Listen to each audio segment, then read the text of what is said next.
over to our president, Mr. Jimmy Dent. Okay. I have a little trouble opening up our PowerPoint presentation, but I think I can speak to it verbally. So welcome everybody to Online Presenters, where we focus on learning how to conduct webinars. We'll remind everybody of some of our etiquette. Make sure your lighting, try to test out your lighting before the meeting starts, and your voice, the microphone. Keep your microphone muted when you're not having a speaking role or you're not speaking. And make sure you kind of keep your face in the middle of your frame and you don't wind up with your chin chopped off at the bottom or we're looking at the top of your head. There are controls for your microphone, which are if you're using a computer, it's in the lower left-hand corner. And also, if you're going to do anything distracting, like get up from your chair or something, when somebody else is speaking, it's a good idea to stop your video so we don't see the motion. That becomes less distractive. We do use Ring Central. As everybody knew, you logged into Ring Central. That's compliments of David Carr with his company. And if you're a guest and want to join the club, as one member said, we invite you to attend the meetings twice and then give a short table topics explanation on why you want to join. And for that, I'll turn it back over to whoever our Toastmaster of the day is. I don't have the agenda in front of me. The Toastmaster of the day is Mr. John Quick. Hey, thank you, Mr. President. Today our theme is National Cat Day. That's why I have Meatball here on the screen. And there's 4 parts to every Toastmasters meeting online. The first part, we take a moment to honor the cloud for the new meaning it's brought to our lives, especially in regards to National Cat Day. Okay, thank you, Cloud.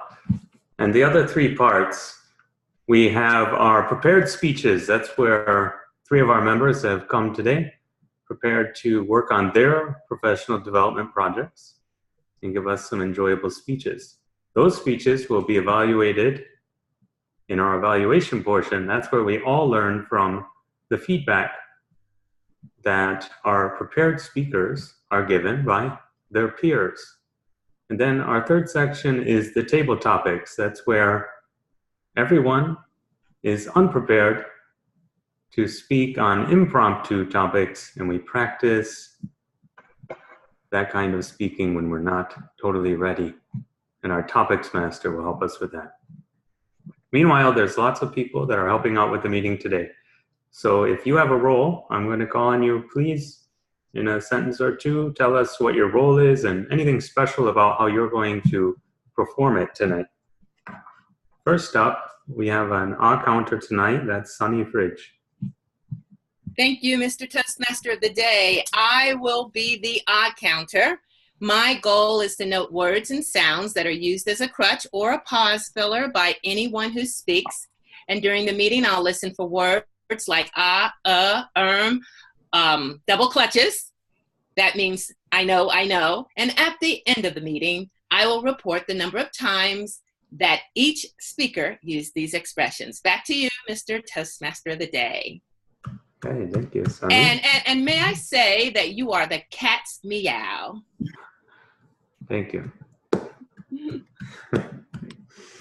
Our timer tonight is David Barrett. Hello, everyone. I'm the timer. I will keep track of everyone's time. The speakers all have 7 minutes, so it'll be 5, 6, and 7. The evaluators will be 2, 2.5, and 3, and table topics will be 1, 1.5, and 2.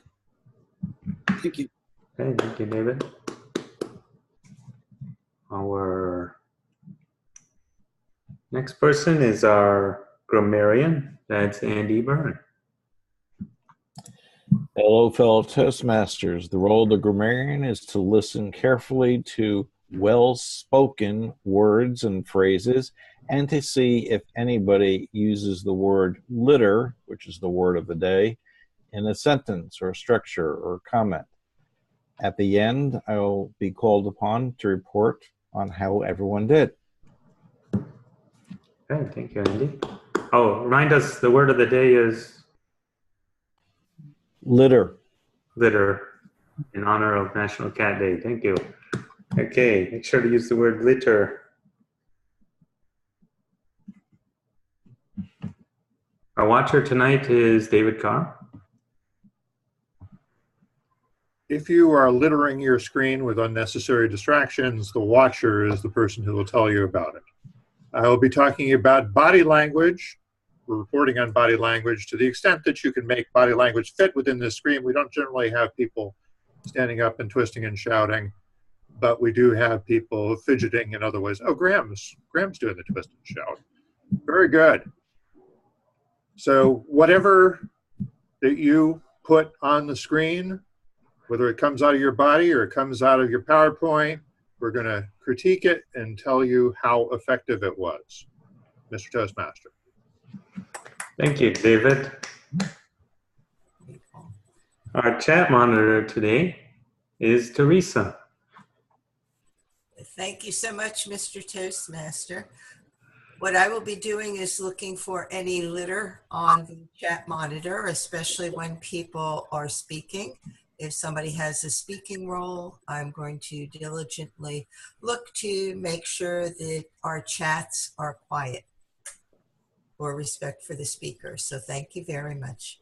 Okay, thank you, Teresa. And I believe that is all of our, oh wait, vote counter is Elaine today. Elaine Nurberding. Hi, and good evening, everyone. Mr. Toastmaster John Quick and Mad Meatball, guests, honored guests, and fellow Toastmasters. So 3 times during this evening, you will be signaled by the Toastmaster of the day to send your votes to me via private chat. So be sure when you click on in the chat, send me a private message. I'll be tabulating the votes for Best Speaker, Best Evaluator, and Best Table Topics Presenter. Back to you, Mr. Toastmaster. Okay, thank you, Elaine. Now I believe we've covered all of our special roles for tonight. So thank you all for helping out. And now it's time for us to begin with our speaking section. These are all our prepared speeches, and they're all listed for 5 to 7 minutes tonight. Our first speaker today is Hev Singh, and he's working from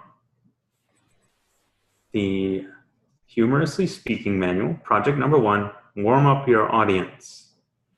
The title of his speech is My Journey into Toastmasters. Let's welcome Hev.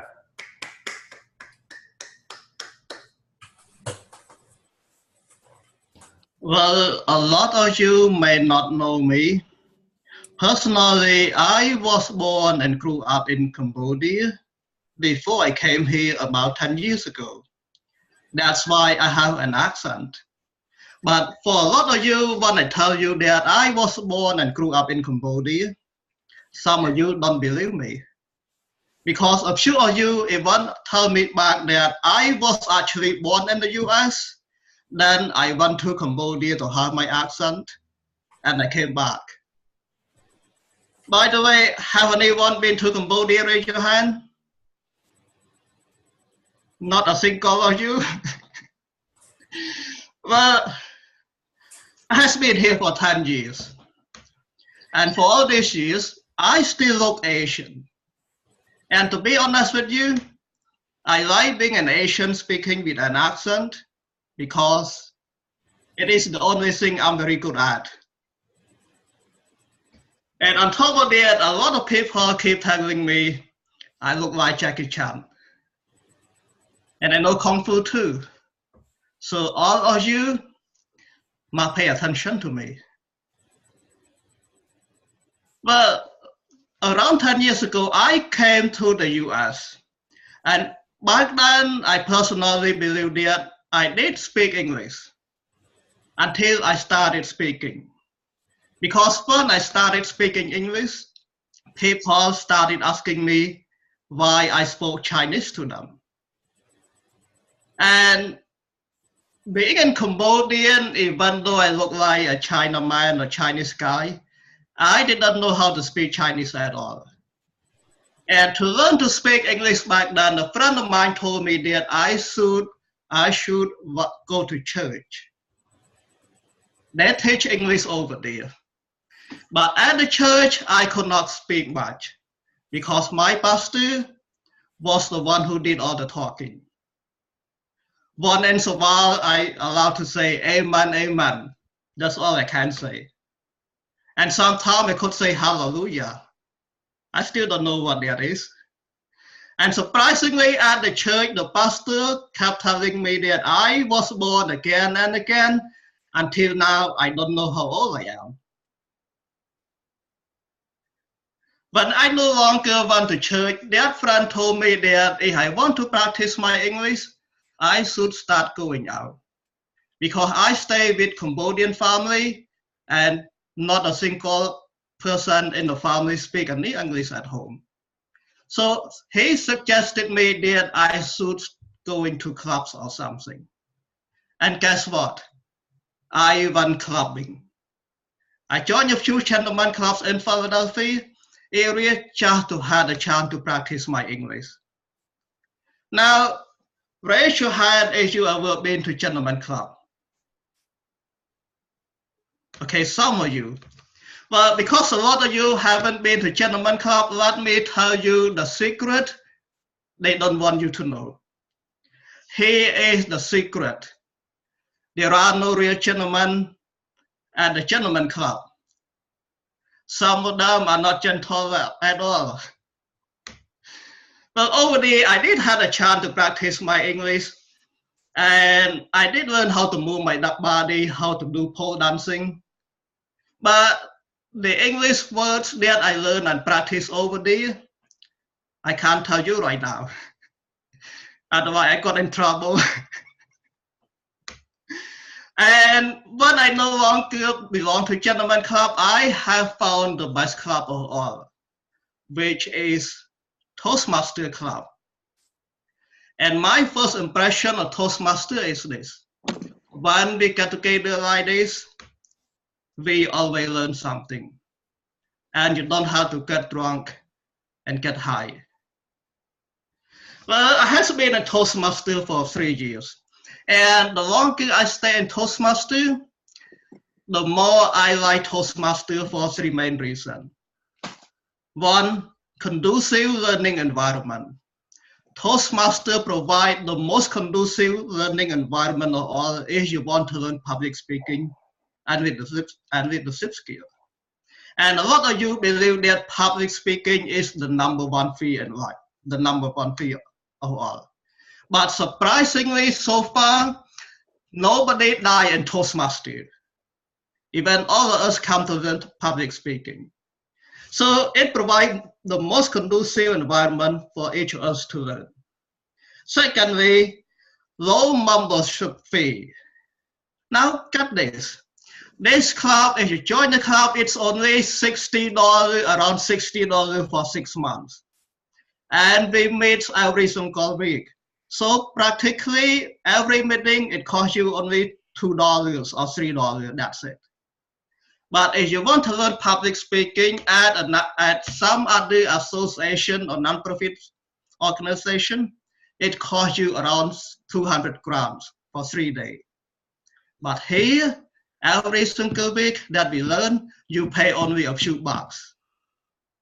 Now, those are the 2 main reasons why I like Toastmasters. Conducive learning environment, low membership fee, and the third reason why I like it because it provides free mentoring. Free mentoring. Let's think about it.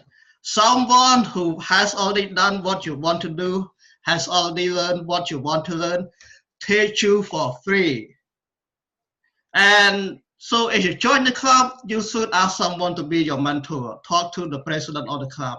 And for some of you who are already a Toastmaster, is someone going to pay for you to be the mentor? Here is my suggestion for you. take the money, and keep quiet. So Toastmaster is one of the best organizations of all. Because of the Toastmaster, I had a lot of chance to do public speaking. Therefore, right now, public speaking is no longer my number one fear in life. What scares me the most right now is my future mother-in-law. Toastmaster.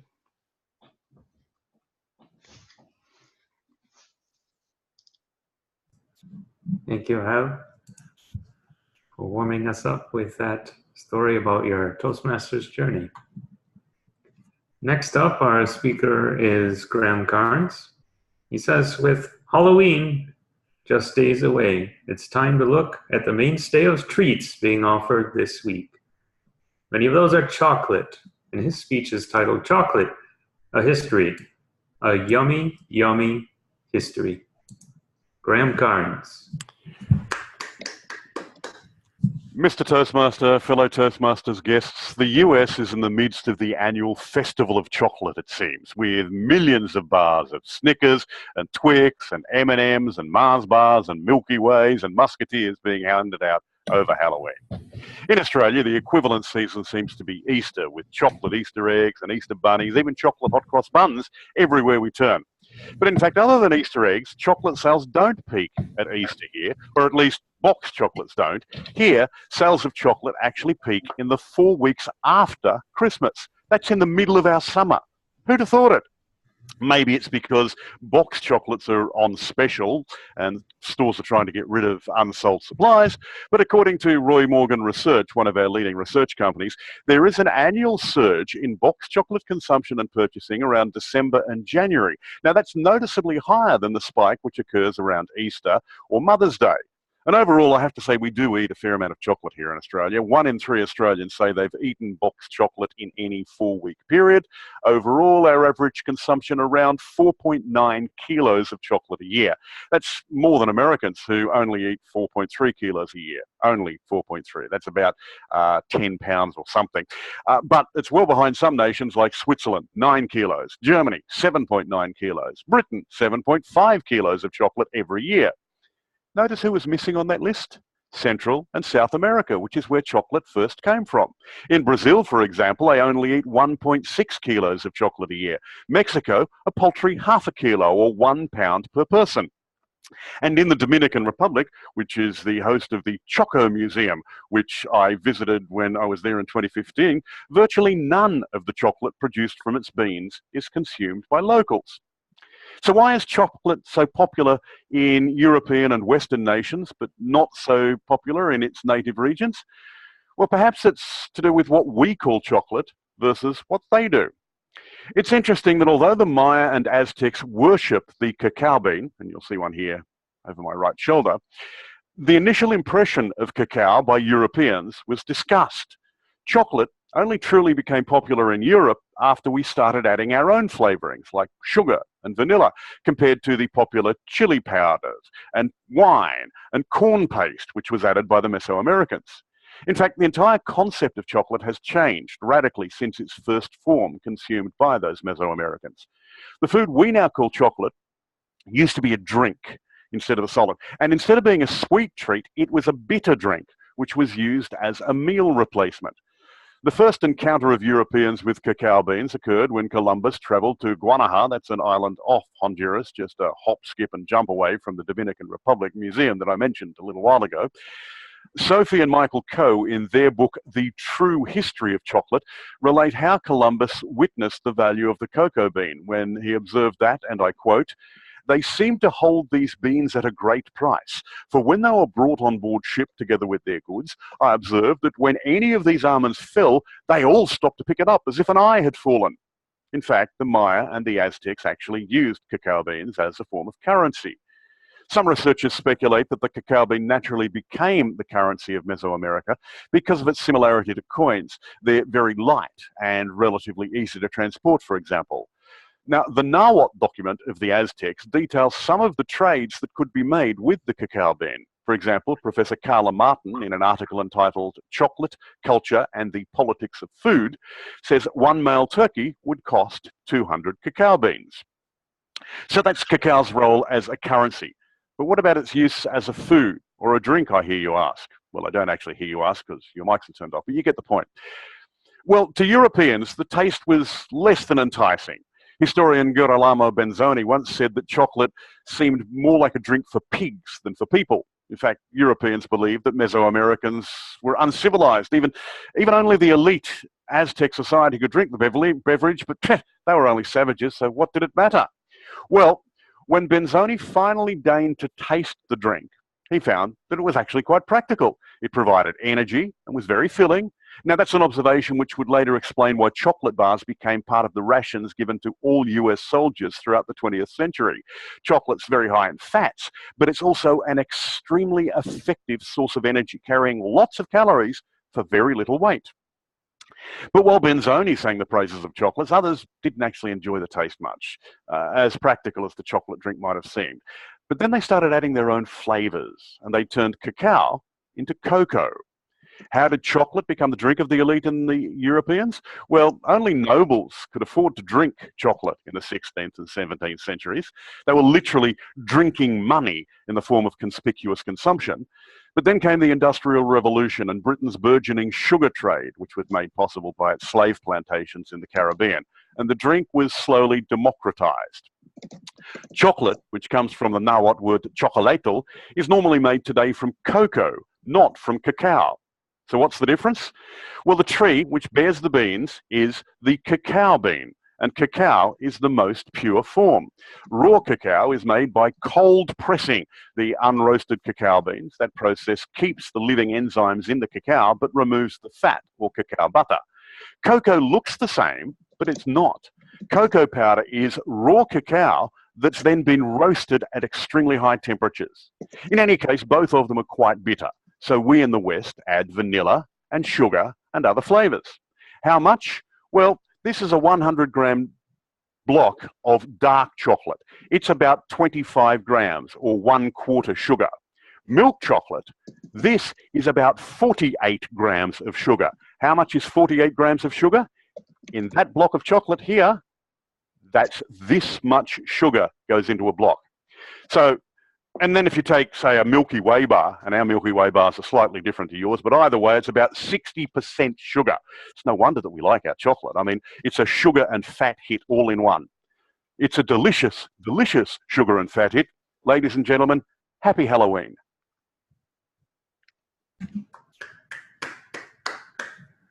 And thank you for that intriguing history, Graham. Now everybody can go to the chat and argue about which chocolate is your favorite for Halloween. That seems like the kind of thing we would usually do in the chat. I like dark chocolate covered almonds. And I'm the Toastmaster, so you have to listen to my preferences. Our next speaker is Dagmara Sitek. She has completed her high performance leadership project, and now she's here to tell us all about it. And her project involved member interviews. So I'm very interested to hear about this. Dagmara, please tell us about your high performance leadership membership interviews.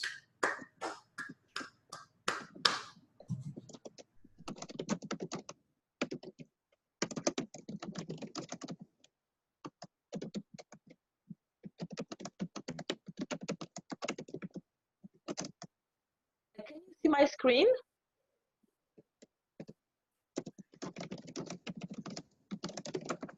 Yes. Okay, perfect. But give me one more second.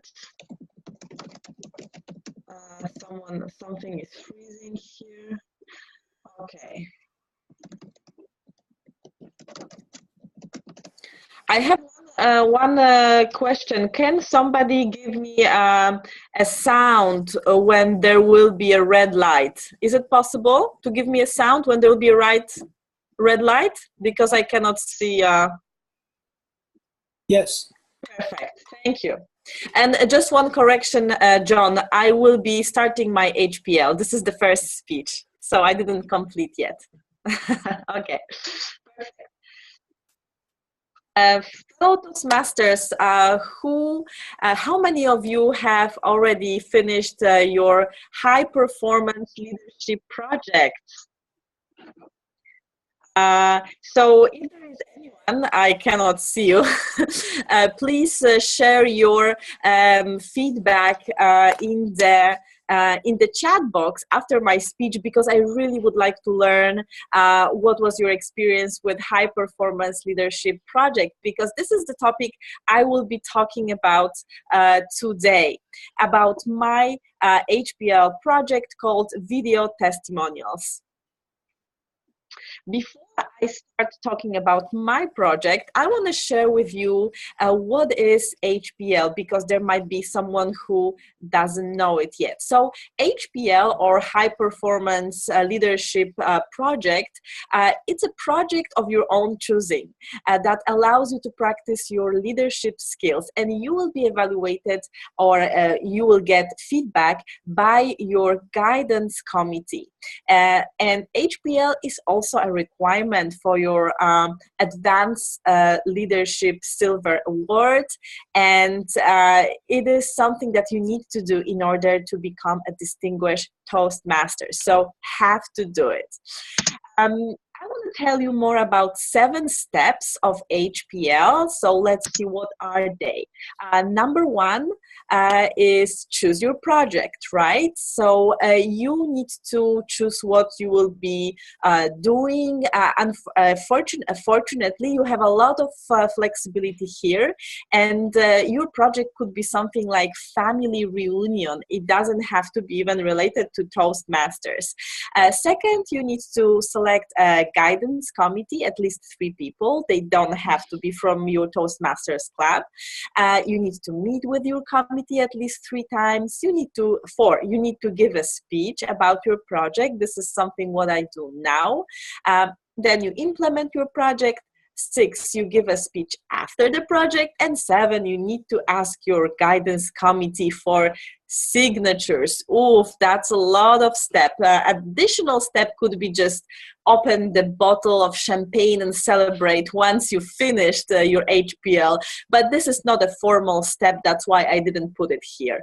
But one thing to remember, HPL is pretty formalized. So you need to have a printed guidance, like the manual sent to you by Toastmasters International. So you need to request it from them.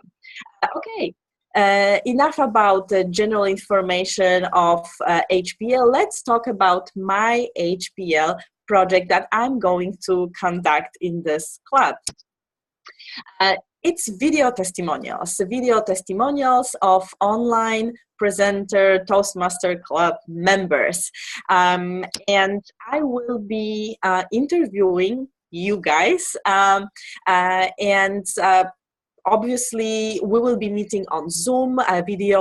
This meeting will be recorded. You will get 6 questions related to your experience with Toastmasters.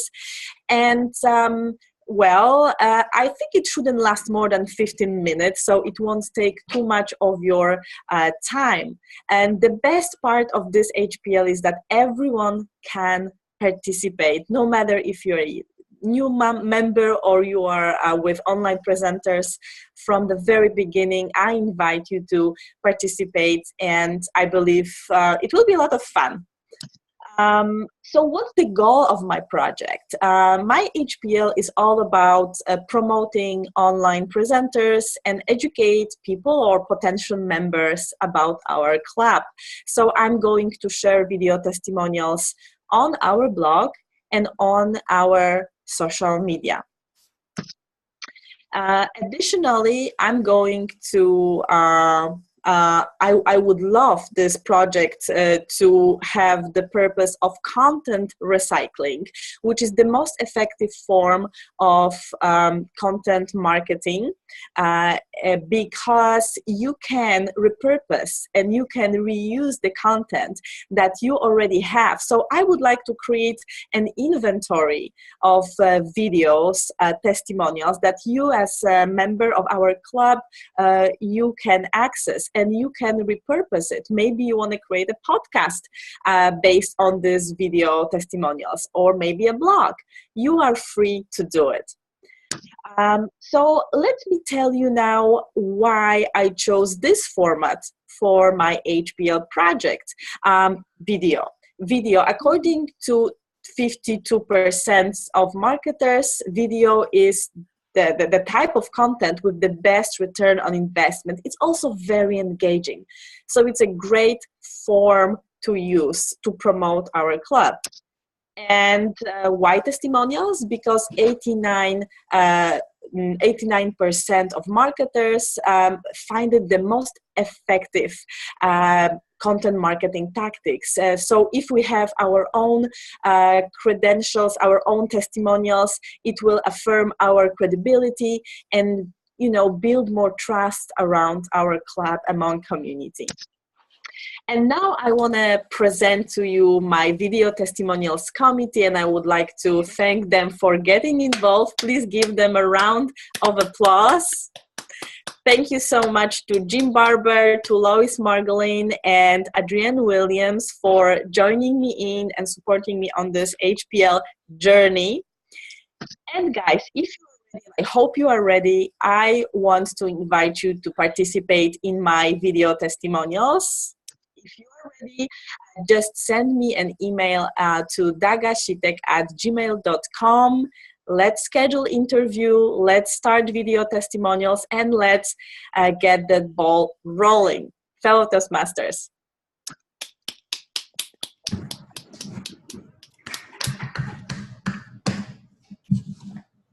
All right, thank you, Dagmara, for sharing that with us.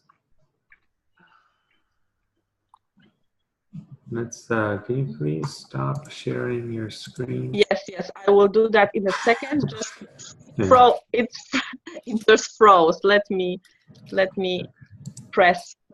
There we go. All right, thank you. We're back. Meatball was getting grumpy. And now, I was saying this HPL is very fun. So it's something that we can all be involved in. By the way, I was watching the chat. There are tons of people who have done even, 17 HPLs before. So there should be a lot of support from these club members that you can find here. Also, I did a video one. I'll throw it into the chat. I did some video testimonials around town a couple of years ago. So that might be something to look into for comparison as well. That concludes our speaking segment for today. Next up, we're going to go into the always exciting table topics. And today that will be led by Jim Barber. So let's welcome him up to lead our session. Thank you, Mr. Toastmaster. Before I get started, Lois, do we need to do a introductory presentation from Tasha? We do, sir. 1 minute. I'll let you take care of that then. You can give it back to me when you're done. Okay. Tasha, are you ready? Tasha? I'm here. I have to use 2 devices to communicate. You can see me on the laptop and you can hear me on the phone. No problem. And you have not given 6 speeches in Toastmasters, right? No, I have not given 6 speeches in Toastmasters. Okay, so your table topic is why Toastmasters, why online presenters? Okay. Online presenters mostly for the convenience. And why Toastmasters is really, I sought out Toastmasters for something that would help me improve my communication with people. I took public speaking in high school. I took public speaking in college. I was very confident. And now in the last 3 years, I think I've gotten mom brain I just can't express myself as clearly or as effectively as I used to. I find myself tongue-tied more often than I used to be. I'm like, I could express myself easily. Now I'm searching for words and I'm thinking I need to get back to the roots of it, become more confident, and start broadening my vocabulary again. I'm forgetting words, mom brain, and just getting more comfortable speaking. So again, like I said, it's for convenience of joining the online club, and Toastmasters is mostly to build myself back up to where I used to be. I love to speak. I can walk up to someone right now and have a conversation, no problem. And then I walk up to someone else, I'm tongue-tied. Just, it doesn't work for me anymore. I don't know why. So I'm trying to work on that. So that's my reason.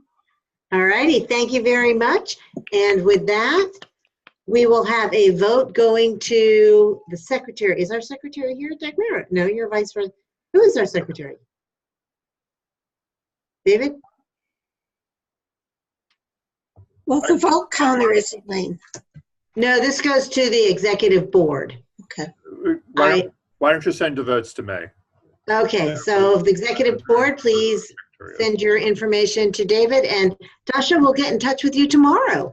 And with that, I also noticed that we need the timing results for the speakers so we can vote. And I head this all back to Mr. Jim Barber, our table topic master. Thank you, Lois. And now let's proceed with standard table topics. With table topics, of course, it's an exercise in extemporaneous speaking in which the table topics master asks members a question. I'm not going to ask you a question tonight. Rather, I'm going to give you a choice. This is something that I've done in my brick and mortar club, and it's kind of fun. We call it their boxers or briefs. We're not going to go the underwear route tonight, but that's the idea. I'll present you with a choice, and you don't have to make the choice if you don't want to, but you simply speak on the choice to your heart's content, or at least for 1 to 2 minutes. So we're going to, in line with the theme of the meeting, our first choice is cats or dogs. Lou, cats or dogs?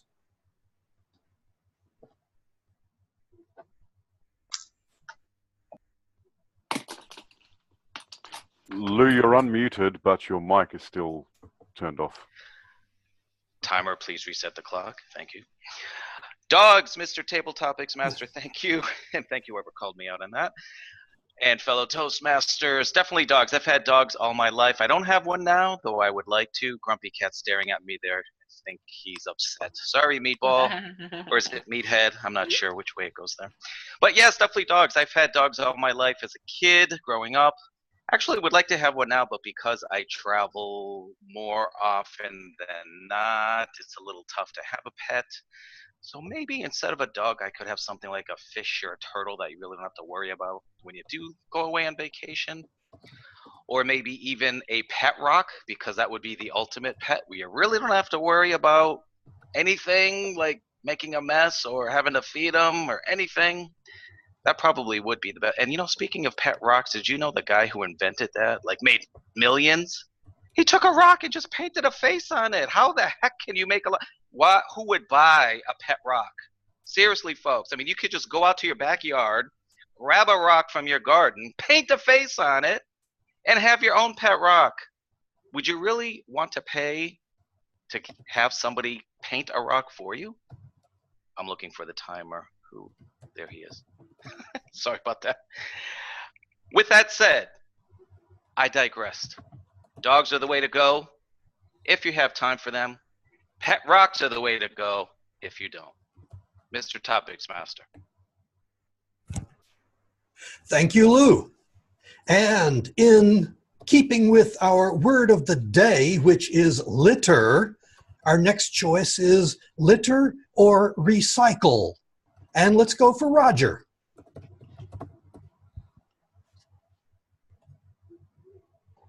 Litter or recycle?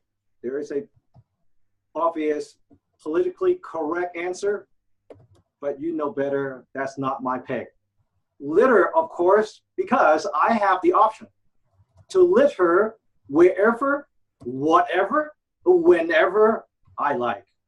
If I feel like littering some words like tonight, if I decided to litter materials, books that I'm supposed to be reading, but I just can't stand, I can make those choices and do it whenever I like.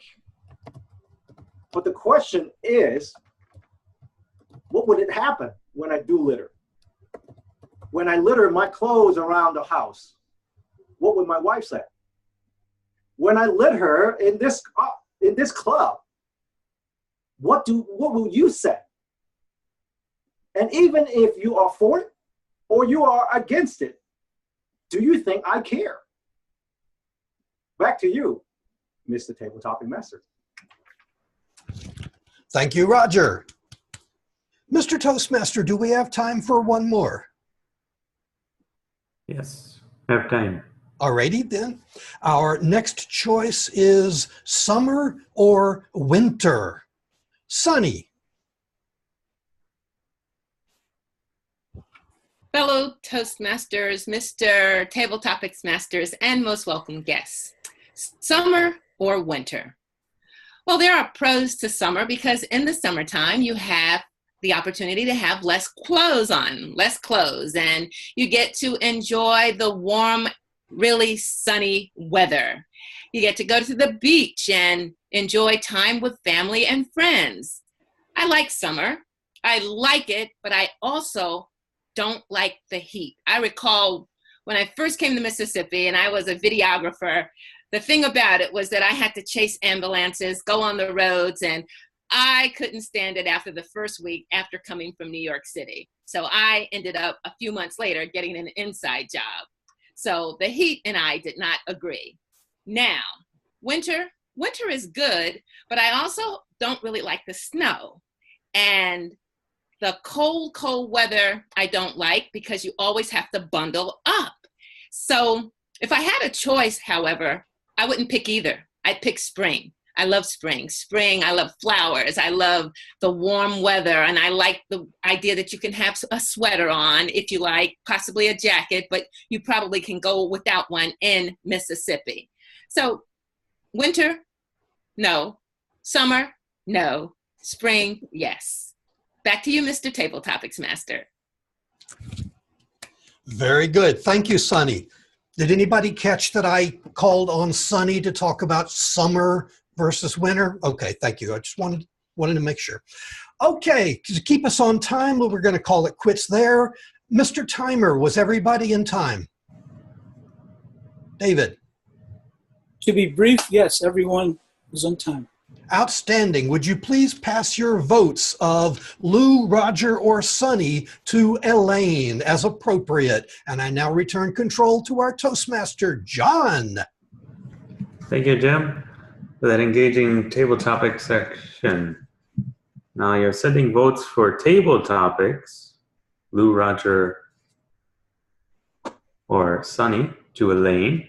But we also have to ask David for the timing on our speeches earlier today. Can you please share those with us, David? You can have details if you want, but everyone qualifies. Okay. Everyone qualified. So we also need to vote on your favorite speaker for today. That could be Hev, Graham, or Dagmara. Hev, Graham, or Dagmara. And that can also be sent to our vote counter, Elaine. Next up, it's time to begin our evaluation. This is when we will get, again, feedback on all of those prepared speeches by our peer members. And we're all going to learn by the words that they share. First up, to evaluate Hev, is Roger. Thank you, Mr. Toastmaster. Hev, your project is from the Humorously Speaking Manual, Project 1, Warm Up Your Audience. And warmed up, you indeed have warmed each and every one of us. I do have a question for you first. Some people like good news, some people like bad news. Would you like your praises first, or would you like your suggestion first? Tell me the bad news first. All right, suggestion right off the bat. I want to give you 3 suggestions. Number 1, your eye contact. I see that you're reading from something. You want to take a quick peek and go pop right back up to the camera so that we can see your eyes a little bit more. Number 2, your vocal variety. You do have a lot of variety, but because this is a humorous speech, why not exaggerate? Why not make it bigger so that you can really stress the point? Number 3, your third, and this is something that I also often make this mistake, and that is whether we have an accent or not, enunciate your words. It does not mean we get rid of our accent, but enunciate so that we can chew and the words comes out quickly. Those are 3 suggestions I have for you, and I believe that those 3 things can really push your speech to another level, because the best thing about your speech is you made it personal. This is not just a humorous, funny story. This was also your icebreaker. It is about half. Throughout that path, you talked about your journey into Toastmaster. You took us along in that journey, and I felt I got to know you a little bit better. You start off with your title about telling us what you're going to tell us. Then you litter your jokes throughout your speech. You talk from saying, hey, I don't know how to speak, so my friend told me to go to the church. Well, but the church, I can't speak because the pastor talked all of the time. And then I went clubbing. Each and every spot, you made us laugh, you engage us. Now, you use a number of stereotypes for immigrants, which worked for you. And I think it worked for you, and I think it worked for this speech. So in this 5 to 7 speech, 7-minute speech, you touched on sex, you touched on religion. The only thing you didn't touch on was politics. So I'm looking forward to what you're going to do next time. One interesting thing is that when you asked us a few questions, it was interesting that none of us raised our hands when you asked who have been to Cambodia. But yet, who has went to clubbing? A few hands went up, including mine. As you piece through all of these stories, all of them connects together and tells a story, and you push us along the way to the main point and main content, and that is your experience in Toastmasters. And I thought every step worked together, and you deliver the objective to this speech. You nail all of the objective, and that is to open up the speech and continue on. So if you can work on your eye contact, your vocal variety, and your enunciation, I believe your next speech will be even better. Back to you, Mr. Toastmaster. Thank you, Rafa. Next evaluation is to evaluate Graham's history of chocolate. We have Lois Margolin. Thank you, Mr. Toastmaster. Chocolate, a history, a yummy, yummy history. Graham, I really enjoyed this speech. I thought it had lots of information. It was fun. It was light. I learned a lot. I didn't know half that stuff. I mean, I always just thought of the cocoa bean, never thought of cacao and all this other stuff. I thought you really showed us a lot. You gave us a visual with the bean right behind you. I'm looking at that going, is that a cocoa bean? And then when you explained the cacao versus the cocoa, felt a little bit better that I didn't recognize it. I enjoyed the fact that you actually showed us how much sugar was in that chocolate. It was like, oh, well, that's just scary. Okay, that was a Halloween scare right then and there. Yes, there he is, still with his sugar. So if anybody's thinking that they're going to raid their kids' Halloween this weekend, just remember Graham had hit sugar. I thought there were so many interesting pieces in there, and I don't want to reiterate them all, but just talking about the entire history of it was fabulous, and you really did a good job of tying it together. If I could do a couple of points, I would say, because you had so much information, you were going at lightning speed, and we didn't really have a chance, and I usually take tons of notes. I didn't really have a chance myself to take a lot of notes, because just by the time I finished that one, it's like, I missed the next one, and I had to back up. So you could probably drop a little bit of that and slow it down, which would provide you more vocal variety. You could ask more questions.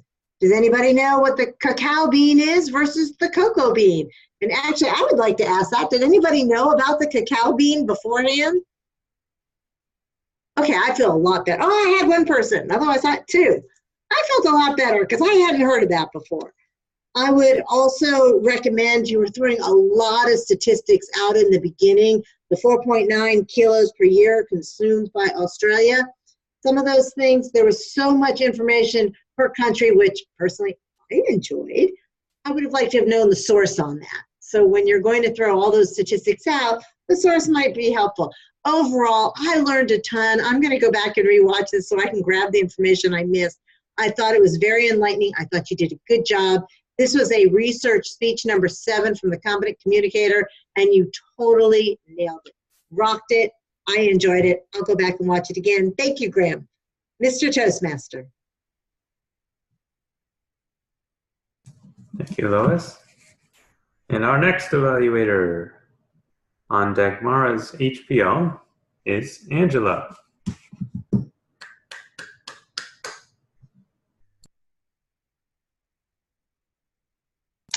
I was so preoccupied with being prepared that I wasn't prepared.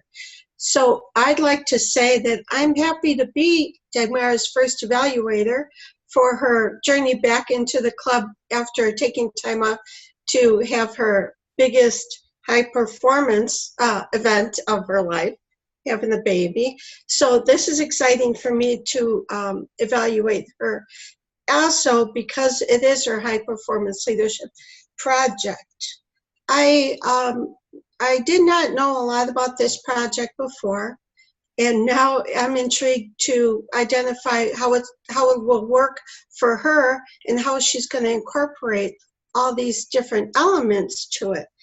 It's good to know that it's a deep, thoughtful process to think about what you are going to use, how you're going to implement it to benefit yourself and to accomplish the goals of the project.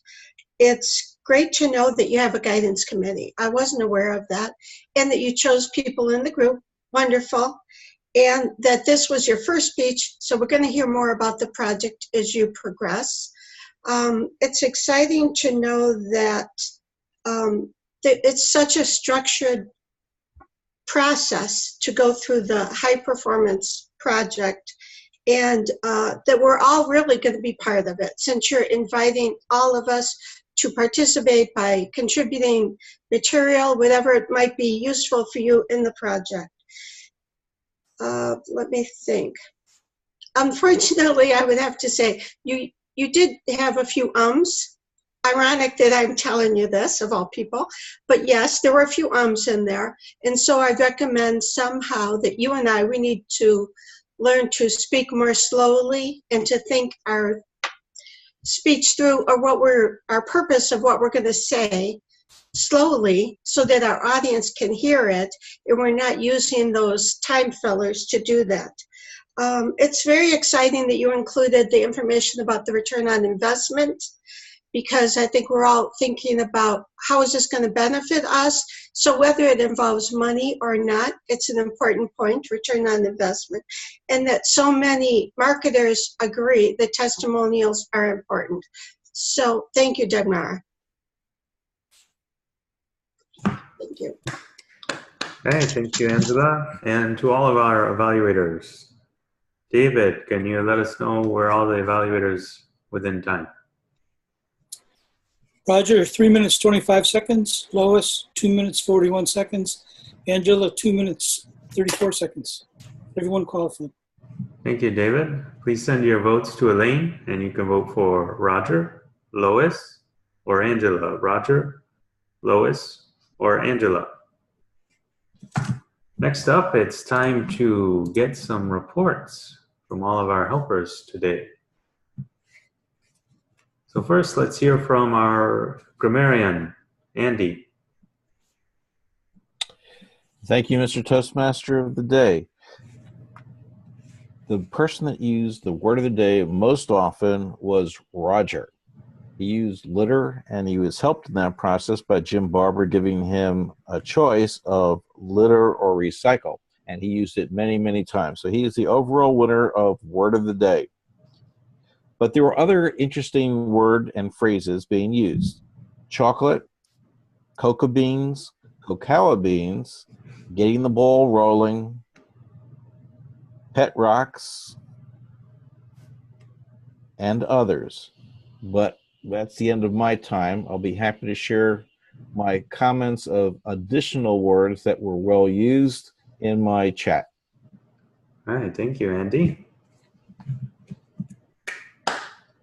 Our watcher tonight was David. What did you see? I saw that Roger has a nice plain background, so they don't all need to be special effects. However, the cat's giving me the eye at the moment, so I have to say something nice about John's fisheye lens background. I'm curious whether that's done with a photo that was shot with a fisheye lens or whether it's just a digital effect. I'm not sure. You'll have to tell us in the chat. The looming cat is intimidating. I wrote down eye contact, and this is not just you. This is something that I think is an issue for a lot of us. But when you're giving a presentation where you're speaking directly to the audience as opposed to showing slides or whatever, if you can, try and at least some of the time look directly into the camera. Because what we tend to do is look down to see the images, which are on a laptop screen or a lot of other computer setups would be slightly lower. And so we wind up looking at your eyelids rather than looking into your eyes. I also noticed you shaking your head over the thought of being in the gentleman's club. I liked, not strictly a visual, but Dagmar was amused by the mental image of you pole dancing. I loved Graham's background of the cacao beans hanging down, whatever they were. Also the use of props, the chocolate bars. Although I did notice that one of the chocolate bars must have had some green on the wrapper because we could see right through it to the background. Also, you used cold pressing with a hand gesture. So yes, you can actually use a little bit of body language in an online context. And Roger gave a very animated evaluation. Lois, I noticed that your lighting has you kind of looking washed out, pale and ghostly today. It might be the green background behind you or just something about the lighting, but something that you might want to adjust for next time. Mr. Toast. Halloween. It's Halloween, David. There you go. Okay. She could have been doing it for effect. That's quite possible. All right, thank you, David, for those observations. Our chat monitor was Teresa. Thank you so much. We had a very busy chat. In fact, I counted over 70 chats going on. Overall, the chat talked about different things, a lot of kind of chatting back and forth and just kind of, I guess what you would say, like bantering with each other. The only thing I would say, we didn't have a lot of it, but just remember that if you're in a brick and mortar club and somebody's speaking, you can't talk to the person next to you, or you can't get up and leave, or you can't look around the room. I think we have a tendency to forget that online. And once we're online, we kind of just go for it. So, I would say to keep the chat to a minimum, especially when people are talking, because if you did it in person, it would be considered disrespectful. And people can see you on the screen. So, and I do apologize if I was fidgeting a little bit. I joined a tennis team and I didn't know that I had to play doubles and then play singles right after it. So, needless to say, by the time I reached the end of the day, 6 hours later, I'm a little sore. So I apologize for my fidgeting around. So back to you, Mr. Toastmaster. Okay, thank you, Teresa. Elaine, can you tell us who our winners are tonight, please? Oh, don't forget the eye counter. I'm saving you for last.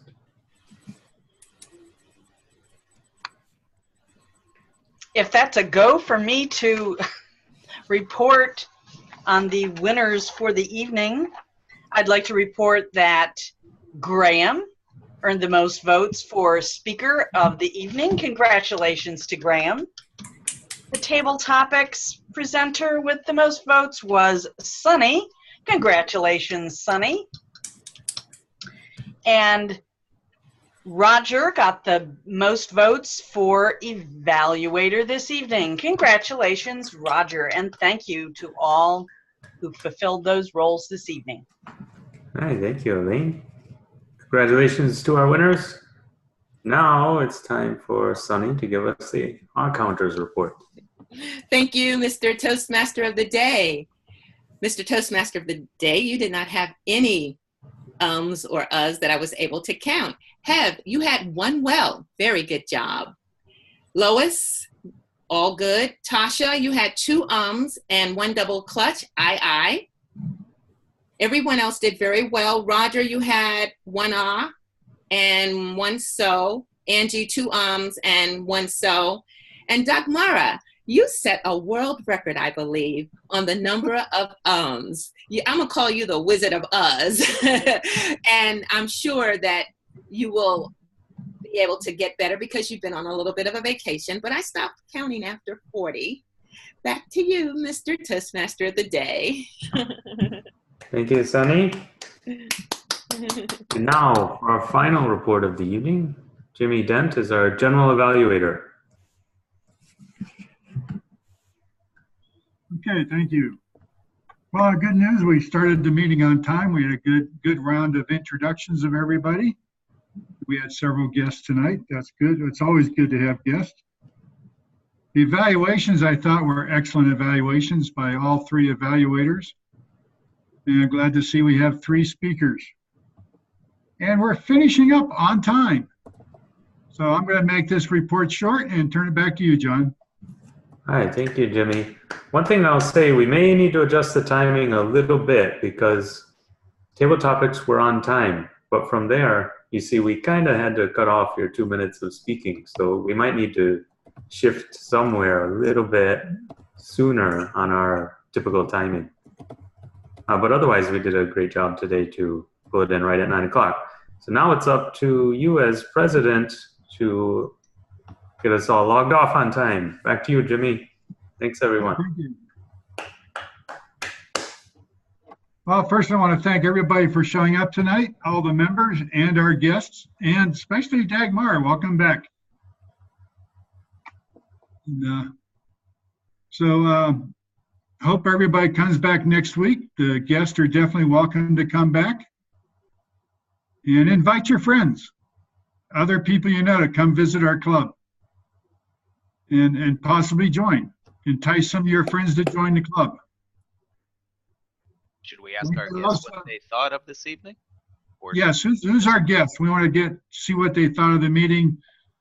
Tasha, this was your second meeting, so what did you think of this? You did give your speech. You're muted. Can you hear me? Yes. Yay! Perfect. Okay. So for my second meeting, I was very impressed. I liked it. It gave me a little more, there's no Counter anymore, so it gave me a little more insight of what you guys are doing and what the meeting is about. Again, it reminds me of public speaking and speech class with my teacher, Miss Botanic, who I still remember to this day. And it just made me feel better. It made me feel like I'm stepping back into or getting into old shoes. And just, I like it. I really do. I can't wait to do a speech too. Thank you. All right. Hey, Michael, tell us what you thought of the meeting tonight. Well, I liked it very much. I especially liked Mr. Graham's wonderful chocolate essay. However, I would actually have liked to do a table talk if I could have, but sadly you guys were pressed for time and couldn't fit me in. Hey, thank you. And Nick. Hi, can you hear me? Yes. Hi, Nicole. everyone. I was thoroughly impressed. I really enjoyed it. I learned a lot. And I look forward to visiting with you all next time. Thank you. Thank you.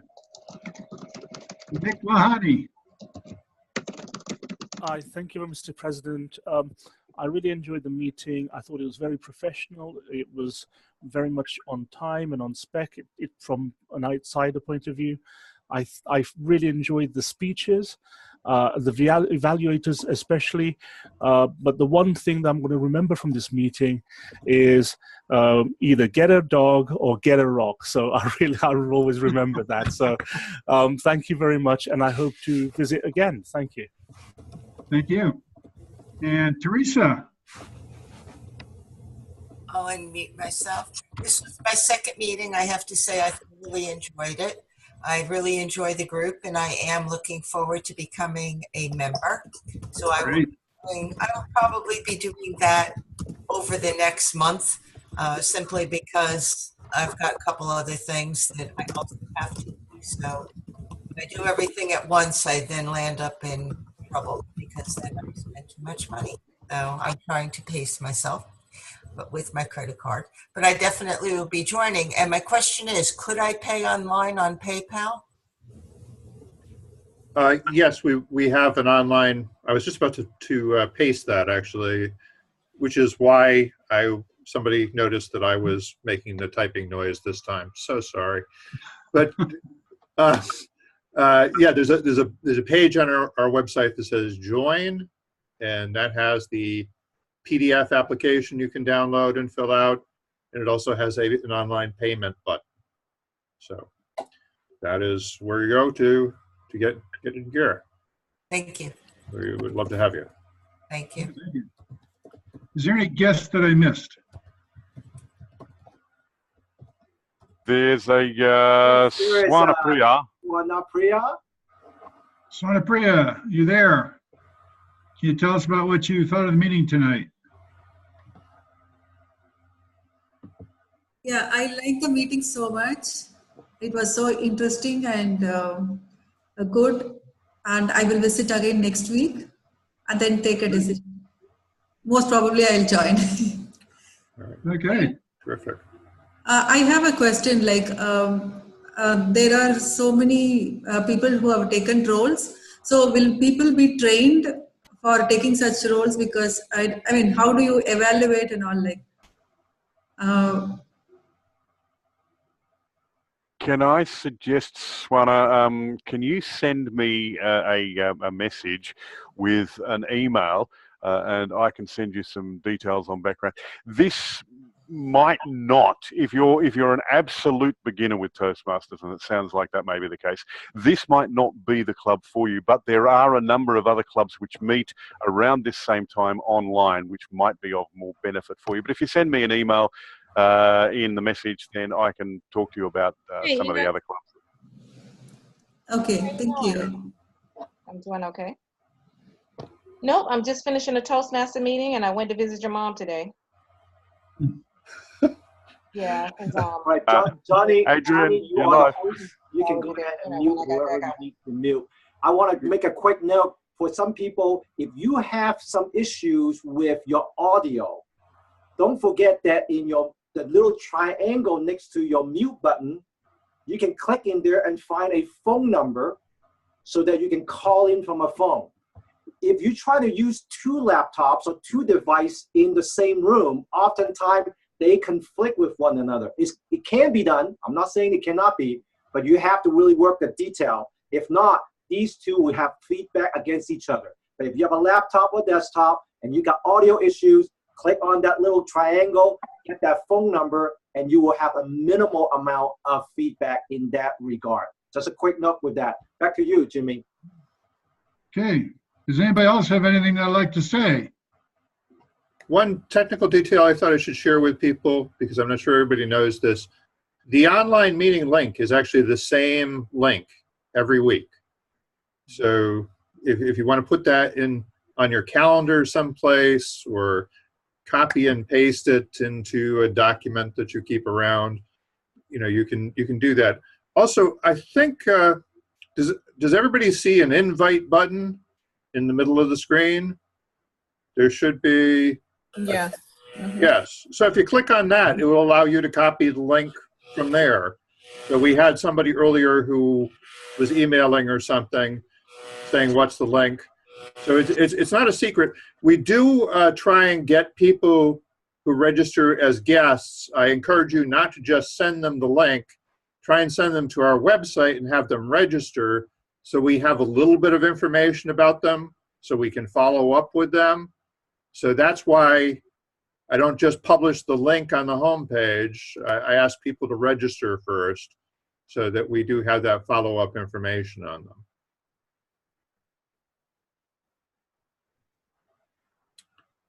But that's the end of that. Okay. Roger, you got something to say? Get your hand up. Saying bye. Okay. All right. Okay. Night, everybody. I've got nothing else tonight. So okay. Thank you, everybody, and see you next week. See you next week. Happy Halloween. Happy Halloween, everyone. Good night from me and good night from Inca. Meow, meow.